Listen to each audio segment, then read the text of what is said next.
Hello dear students, स्वागत है आप सभी का आपके अपने यूट्यूब चैनल एग्री नॉलेज 9198 पर। डियर स्टूडेंट्स, आज हम आपको एग्रीकल्चर माइक्रोबायोलॉजी के कुछ मोस्ट इंपॉर्टेंट क्वेश्चंस के बारे में डिस्कस करेंगे, बताएंगे, जो आपके आने वाले एग्जाम के लिए बहुत ही मोस्ट इंपॉर्टेंट क्वेश्चंस हैं।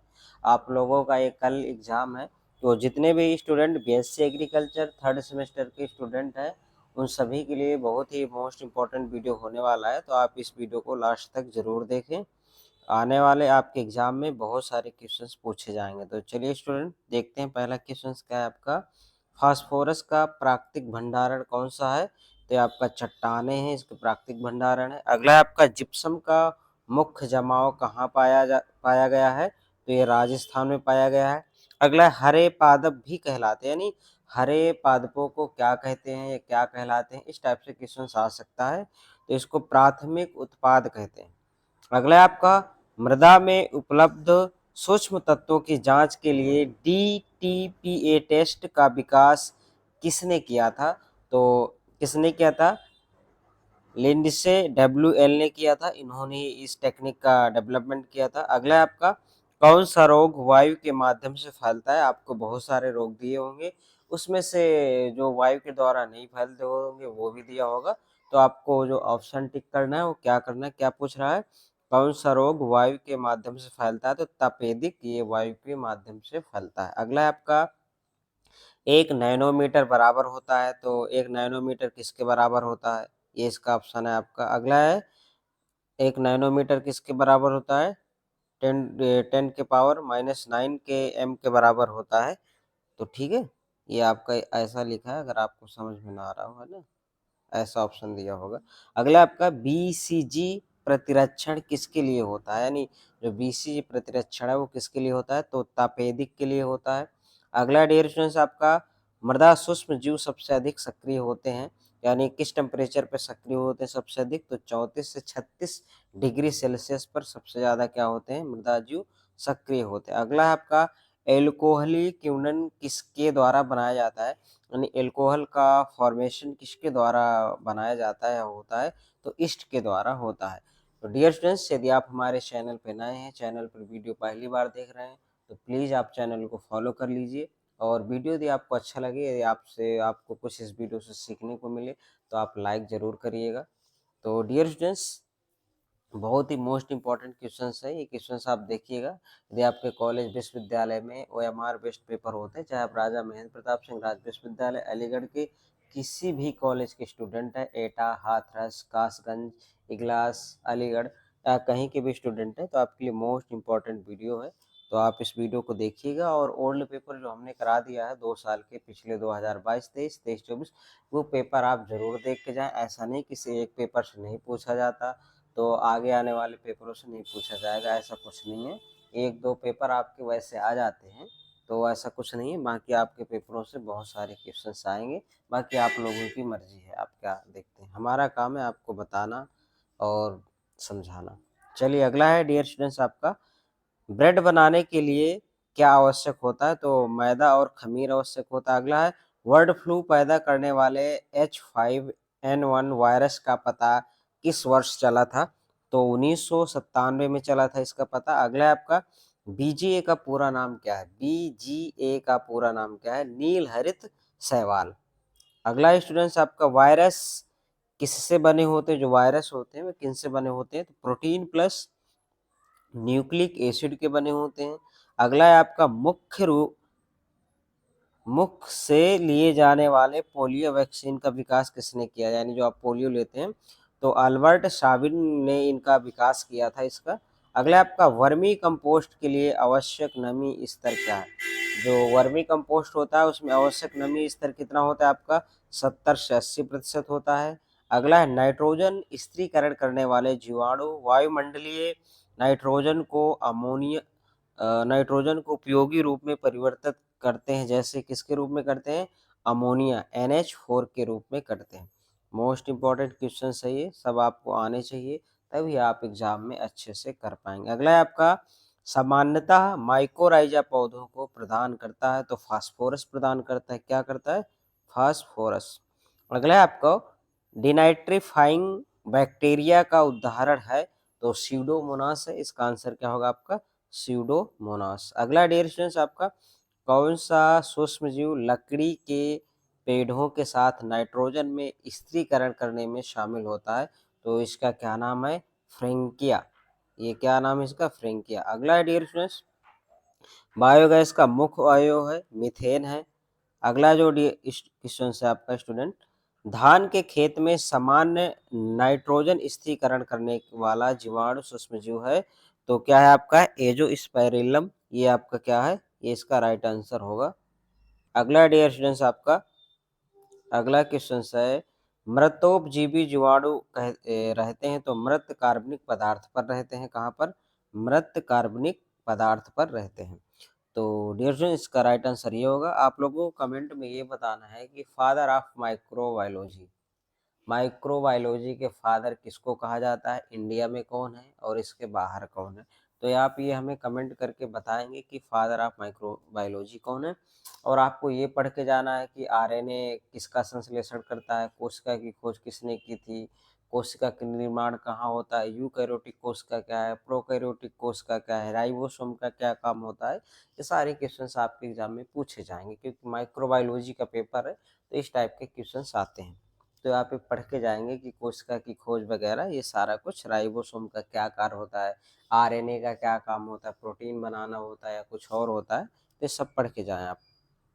अगला है, थियोबैसिलस थियोऑक्सीडेंस का प्राथमिक ऊर्जा स्रोत है, तो इसका है आपका गंधक सल्फर है। उर्वरक नियंत्रण पारित हुआ तो कब हुआ था? 1957 में हुआ था। माइकोराइजा लेने में सहायता करता है फास्फोरस को। अगला डिफरेंस आपका, सबसे छोटा प्रोकैरियोटिक जीव है तो माइकोप्लाज्म है आपका। अगला आपका, बीसीजी टीका कितनी उम्र में लगाना चाहिए? तो जो बीसीजी का टीका है नवजात बच्चों में लगाया जाता है, 1 से 1.5 माह का जब बच्चा होता है तभी लगाया जाता है किसका टीका? बीसीजी का। तो अगला ड्यूरेशन आपका, विषाणु दिखाई देता है तो विषाणु को आप किससे देख सकते हैं? अपने खुद की आंखों से नहीं देख पाएंगे तो किससे देखेंगे? इलेक्ट्रॉन सूक्ष्मदर्शी। अगला आपका, पृथ्वी पर सबसे बड़ा कार्बन सिंक है तो महासागर है। अगला है, छड़ के आकार के जीवाणु को कहते हैं तो वैशली कहते हैं।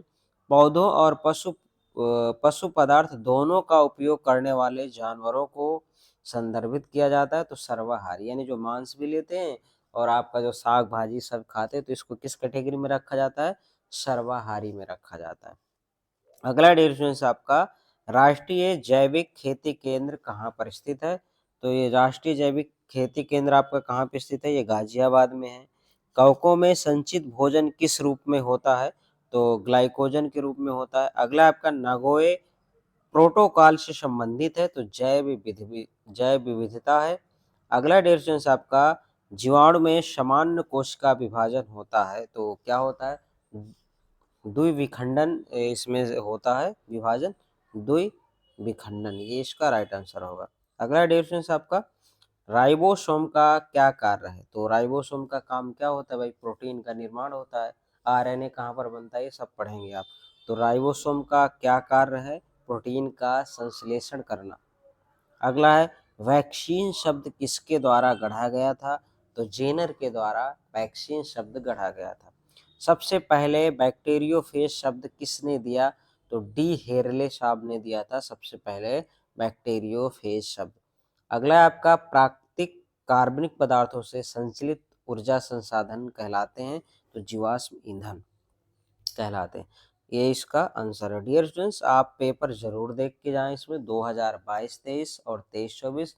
अगर आप पेपर देख के जाएंगे तो आपके बहुत अच्छे मार्क्स आएंगे। ये वीडियो भी देखना है। इसके पहले अगर आपने अभी तक पेपर नहीं देखा है तो ओल्ड पेपर आपके विश्वविद्यालय के पेपर है वो हमने ऑलरेडी सॉल्व करा दिया है। जैसे ही आप जाएंगे चैनल को सब्सक्राइब करेंगे, प्लेलिस्ट दबाएंगे तो बीएससी एजी थर्ड सेम के नाम से प्लेलिस्ट आपको मिल जाएगा, वहीं पे ये आपको पेपर मिल जाएंगे।